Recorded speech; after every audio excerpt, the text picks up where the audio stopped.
Good afternoon, everyone. Myself Preeti, and my topic for today is asexual reproduction of Rhodophyceae. So next. Okay, so before getting on to the main topic, just let's go through the introduction.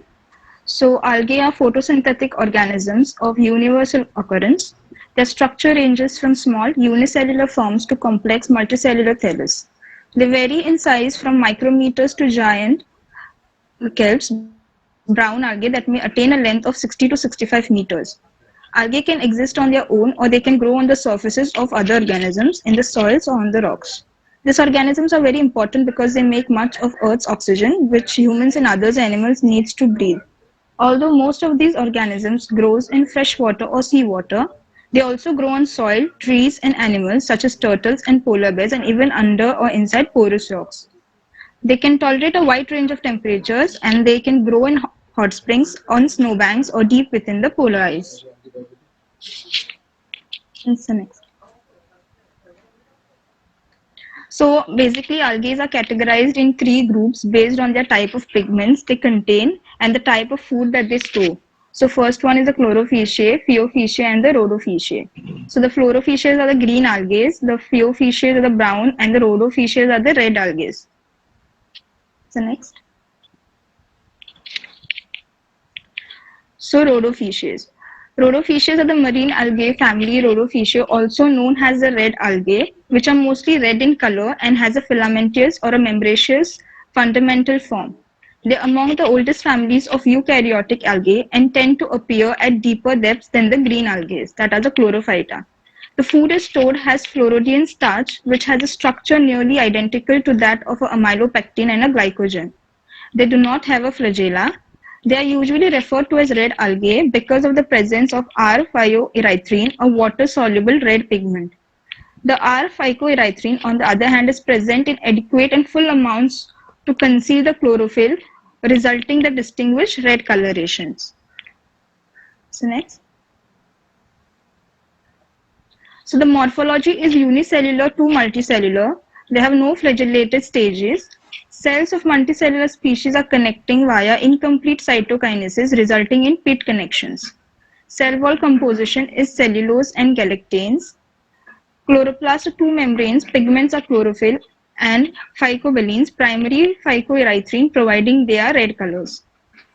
The storage carbohydrate is a Floridian starch. Life cycle, alteration of generations with an extra diploid stage, the carposporophyte. The eclosia, they are primarily marine, which is 97% of the species. So next. Now the selection pressures and drivers. Now an important aspect of understanding the life history traits of the Rhodophyta is that understanding the challenges of their living in a marine environment. So first is the excess of sunlight. Most colors of sunlight cannot penetrate into deeper water as they are scattered by water molecules. The wavelength of light that reach deepest into the oceans are blue and green. Many fish that live in the deep ocean are red. Because red light does not penetrate to the depths where they live, this makes them virtually undetectable by sight. We see things because of the light that bounces off them. Red pigments reflect red light, so no red light, no reflected light. Red algae are using the similar strategies. Absorb the wavelengths of the light that are not red with a different goal. To use that absorbed light to make food. The phycoerythrin, their chloroplast, reflects the red light, giving them a red appearance and absorbs the blue light that is able to penetrate to deeper areas in the water column. Second is the fertilization. The ocean is an expansive environment, often with large areas of open space between populations of organisms. In this environment, successful fertilization of an egg by a non-motile sperm, that is red algae like flagella, presents a challenge. Having multicellular haploid and diploid phases provides red algae more opportunities to produce gametes and spores. A diploid stage that clones the zygote, the carposporophyte, provides more opportunities to do meiosis from each fertilization event. So next.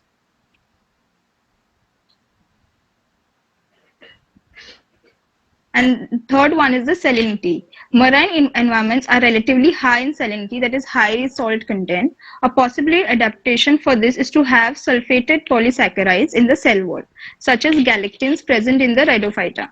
This is a strategy present in marine algae and is inferred to be an adaptation for salinity tolerance. So next. Reproduction is Rhodophyceae. Red algae seldom reproduce vegetatively. Vegetative reproduction may take place by fragmentation of the thallus. Fragmentation is basically where it is divided into fragments as a clone. Asexual reproduction takes place by one or more types of non-flagellates, asexual spores.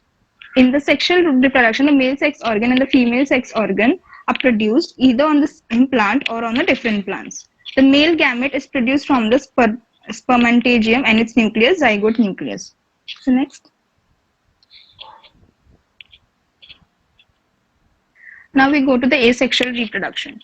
Asexual reproduction is the production of progeny without the union of cells or nuclear material. Asexual reproduction takes place by means of non-motile spores and are given different names depending on the nature of the cells from which they are produced and their number within each sporangium. Accordingly, there are four chief types of asexual spores. Monospores. So monospores are formed singly in monosporangia. Monospores are walled non-flagellate spherical cells that are carried by water currents and upon germination produce a new organism. So next. Second is the neutral spores, which are formed by the direct transformation of vegetative cells into spores. So next. Carpospores. Formed by division of zygote in or the diploid carpospores are formed singly in a carposporangia. In Polysiphonia, diploid zygote developed into carposporophyte, which produces carpospores in carposporangia, which then developed into tetrasporophyte plant that bears tetraspores in tetrasporangia. Next. Bispores. Tetraspores and polyspores formed within diploid tetrasporangium in multiples of 2, 4 and multiples of 4 with a sporangium of the diploid tetrasporophyte. Except for some red algae that form haploid carpospores growing into sexual plants, most other red algae form diploid carpospores which on germination give rise to sporophyte or diploid plants bearing diploid sporangia from which bispores, tetraspores and polyspores are produced after meiosis.